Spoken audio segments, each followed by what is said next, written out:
Welcome to the Reading for the Glory podcast. I'm your host, Zach Kendrick, editor of Reading for the Glory. Reading for the Glory exists to help followers of Jesus think biblically about books. For more information, please visit readingfortheglory.com. This episode is brought to you in part by Airbender LLC.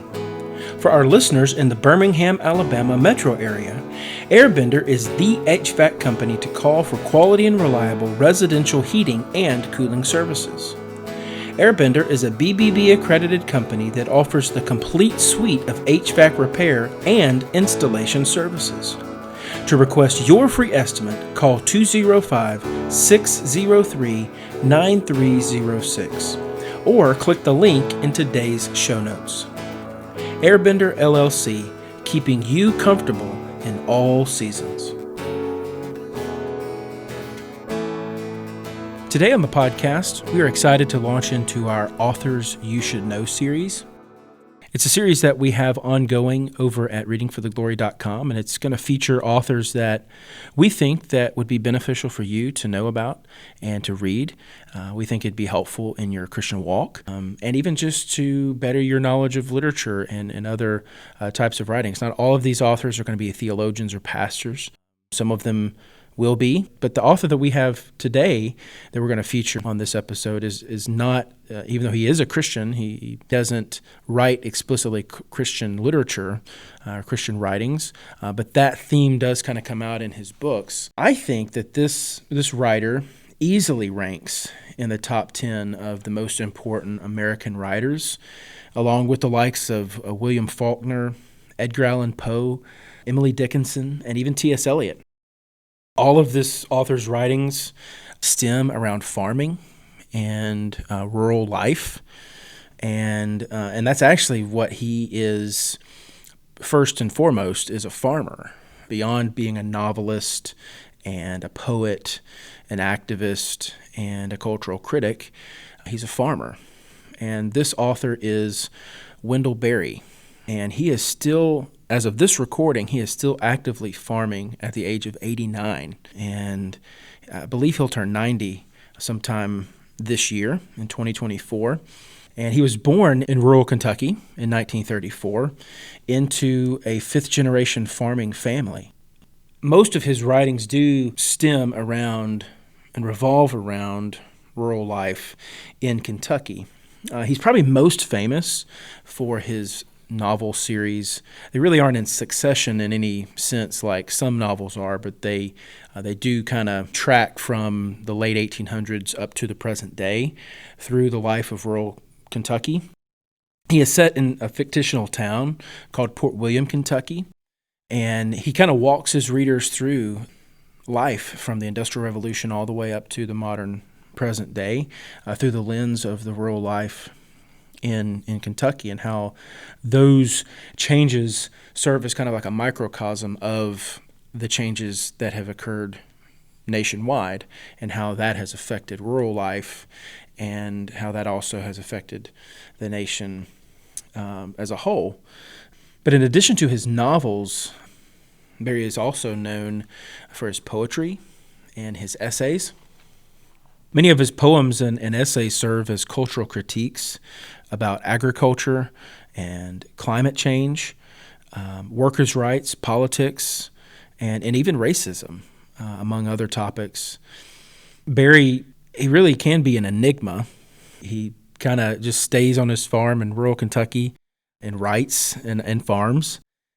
But he is a wealth of insight to the past and a guide to a sustainable future for American society. His critiques of society, they don't come from a place of resentment, but they do come across as loving, like a grandfather teaching the next generation of what it's like to succeed. Much of his cultural critique even comes out in some of his novels.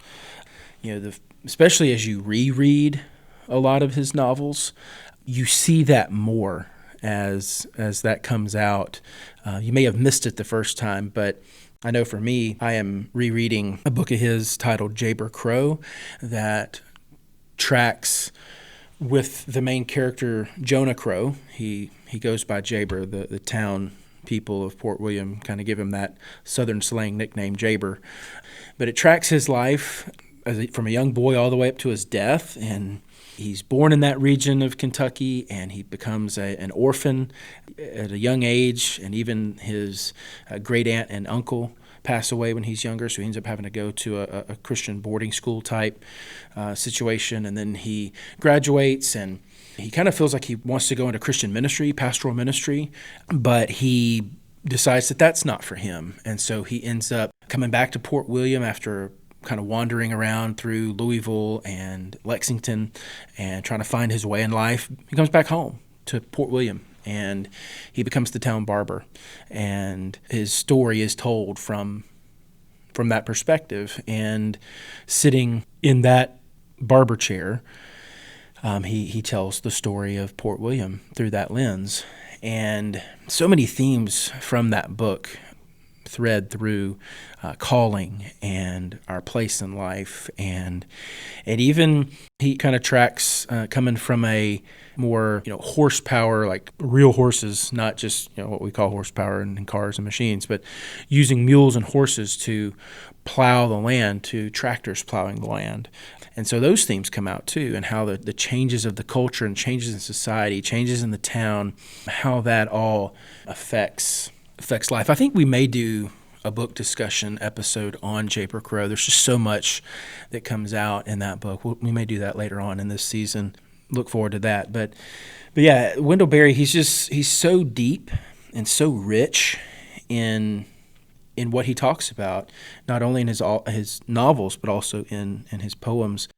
One of the things he does is he laments the changes in culture, because he sees that as we've grown from a more agrarian society to a more highly technologically advanced society, that's changed our culture in many ways.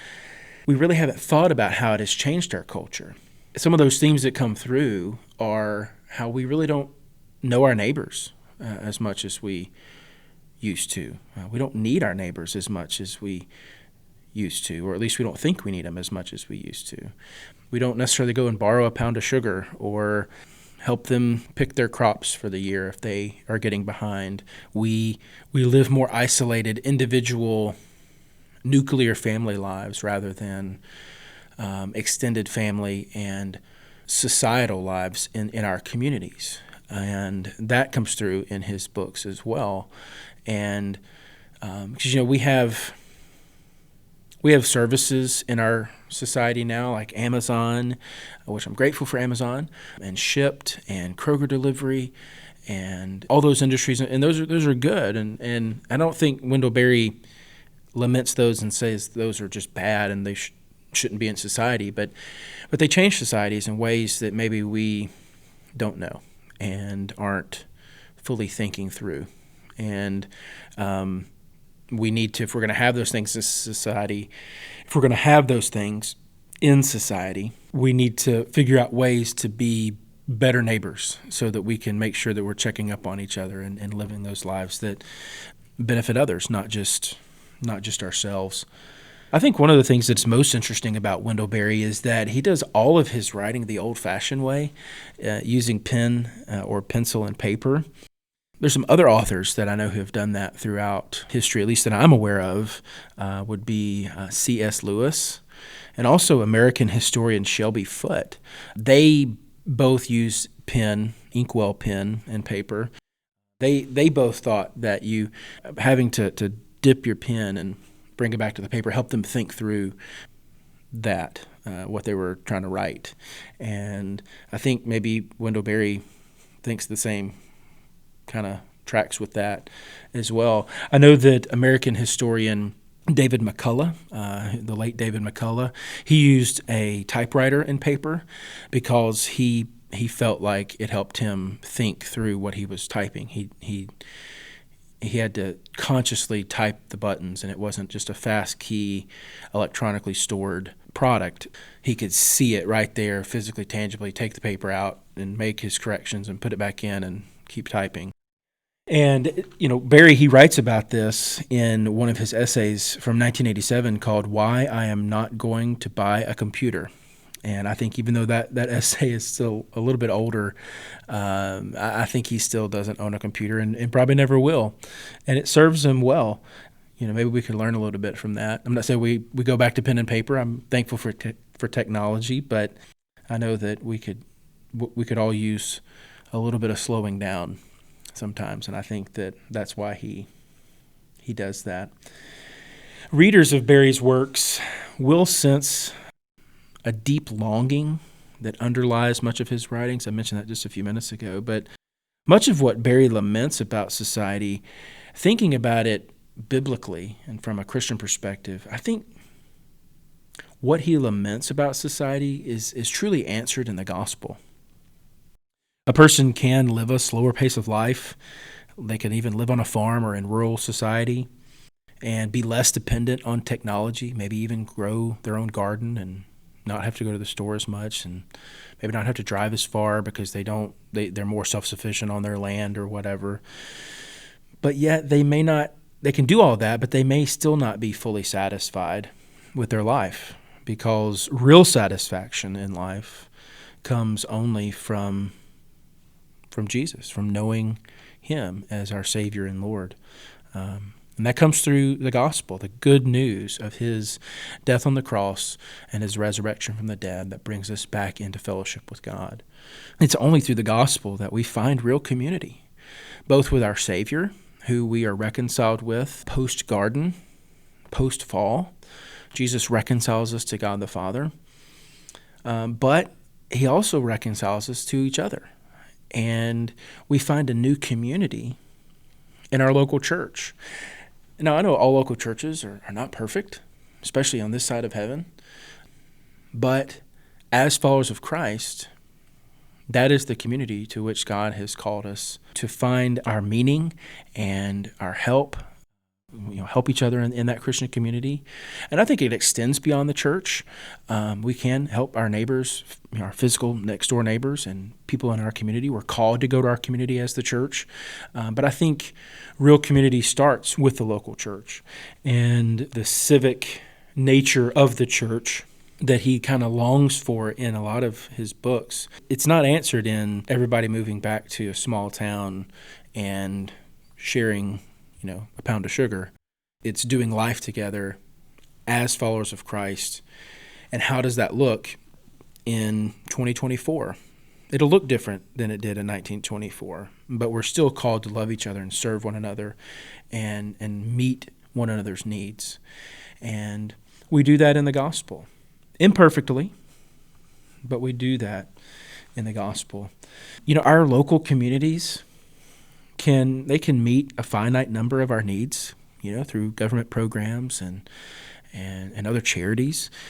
We can feed somebody for a day, but we can't feed somebody for eternity, but only through the gospel. Only Jesus meets our needs perfectly. Readers of Wendell Berry, they must allow the gospel to satisfy their longing that underlies the ache that you feel in Berry's writings. So for someone who's looking to dive into the world of Wendell Berry, if you haven't heard of him and you want, maybe this podcast is whetting your appetite for reading some of his books, which I hope it is. Definitely want to point listeners to Wendell Berry. He's been beneficial in my own life.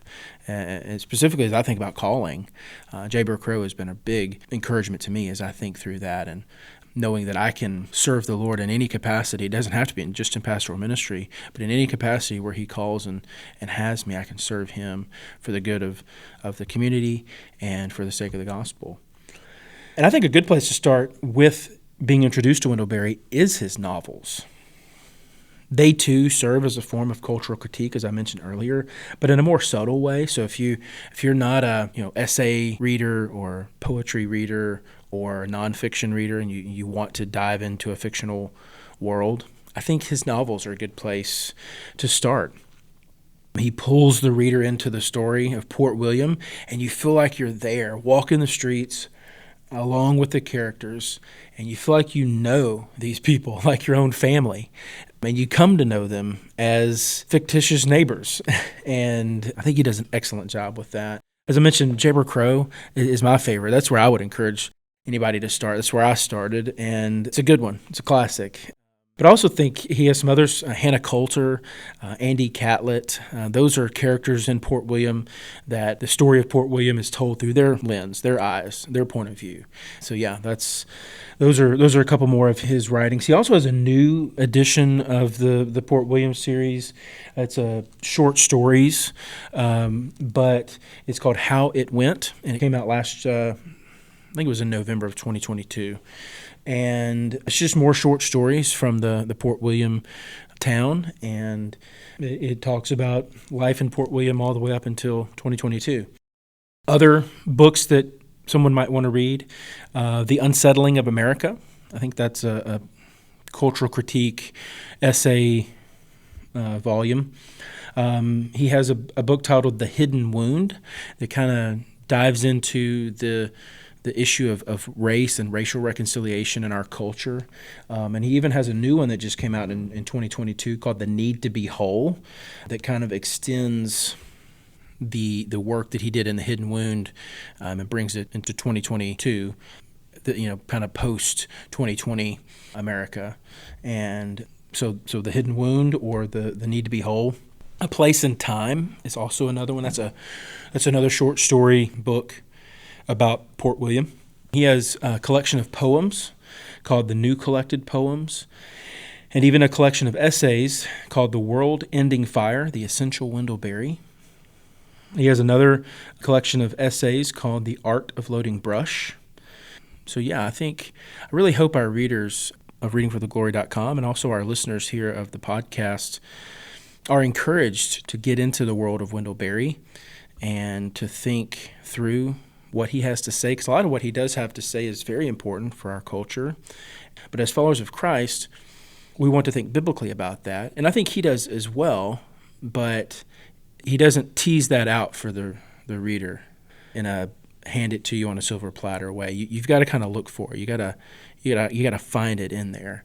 And any follower of Christ who's reading these books by him, they can see that as they read. And so it's been very beneficial in my life, and I know other friends of mine who love to read Wendell Berry and feel much the same way, even though he is not explicitly theological or explicitly, Christian living.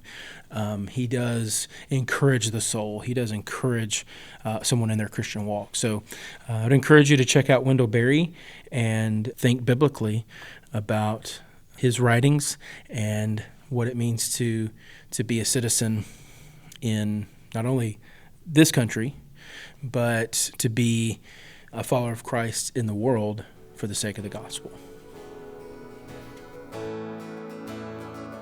Thank you for listening to the Reading for the Glory podcast.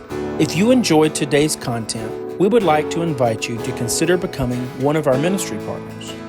Our ministry partners help to support the ongoing ministry of Reading for the Glory, which allows us to produce content such as our book reviews, our study series, and this podcast. For more information, please visit readingfortheglory.com/partners. And thank you for your support.